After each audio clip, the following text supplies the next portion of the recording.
جاران و بەگشتی لە فەرهەنگی کوردی و کوردەواریدا وشەی دزی وشەیەکی عەیب بوو. ئەو کەسانی بە وشەیە توانجیان لێ ئەدرا زۆر زوو ئەکەوتنە پاکانە بۆ خۆیان و کارەکەیان ڕەتدەکردەوە.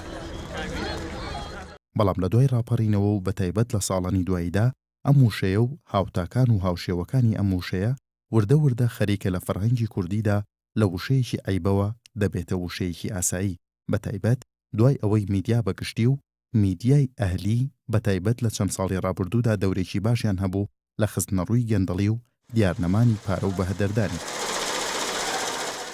لە ئێستادا وشەی دزی و هاوشێوەکانی ئەم وشەیە وەک گەندەڵی و بەهەدەردان و دیارنەمان بوونەتە وشەیەکی ئاسایی و تەنانەت بەرپرسە حکمی و حیزبیەکان بە ئاشکرا و بە ڕووقاینی لەسەر شاشەکانی کەناڵەکانەوە هاوار دەکەن و دەڵێن بەڵێ گەندەڵی بوونی هەیە، وەک ئەوەی گەندەڵی وشەیەکی زۆر ئاسایی بێت و ئەوەی کە گەندەڵیەکە دەکات مرۆڤێکی ترن لە هەسارێکی ترەوە هاتوون بۆ کوردستان و گەندەڵی دەکەن. بزانین گەندەڵی مانای چی و چی دەکەێنێ. گەندەڵی بە مانای دیارنەمان و بەهەدەردانی سامانی نەتەوەیی یاخود خراپ بەکارهێنانی دەسەڵات دێت کە بەهۆیەوە زیان بە داهاتی وڵات و سەرچاوەدارایی و ئیداریەکان بکات. بۆ نمونە ئەگەر بەتەنها باس لەو گەندەڵیە بکرێت کە لە داهاتی شیرینیە نەوتیەکاندا کراوە و مەزەندە دەکرێت بە زیاتر لە 10 ملیارد دۆلار، ئەگەر ئەم گەندەڵیە بەراورد بکەیت بە دزیەکی ئاسایی کاتێک دزێک دەچێتە سەر ماڵێک ئەو بە شێوەیەکی تێکڕا دیارنەمانی داهاتی نەوتی و گەندەڵی لەو کەیسەدا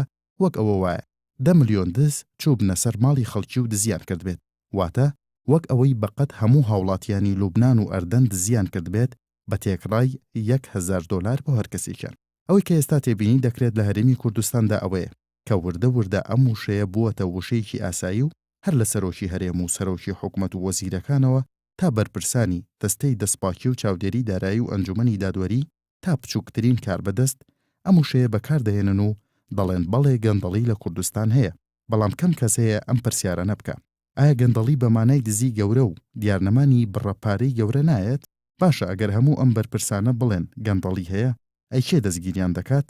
ئەی باشە ئەوانە کێن کە گەندەڵی یان دزیەکە دەکەن؟ باشە بۆ تا ئێستا لە ماوەی 24 ساڵی حکومڕانی دەسەڵاتی کوردیدا کەس لەسەر گەندەڵی دەستگیر نەکراوە، بەڵام بە سەدان و هەزاران کەس لەسەر دزی بچووک دەستگیر کراون کە بە پێی دۆسیەکانیان لە دادگا هەندێک جار بڕی دزیەکە نەگەیشتۆتە تەنها 50 دۆلار، هەروەک چۆن لە چەند ساڵی ڕابردوودا چەند کەسێک حکم دران بەهۆی دزینی 3 دەبەنەوتەوە، بەڵام تا ئێستا کەس حکم نەدراوە لەسەر بەهەدەردانی زیاتر لە 10 ملیارد دۆلار لە داهاتی نەوت.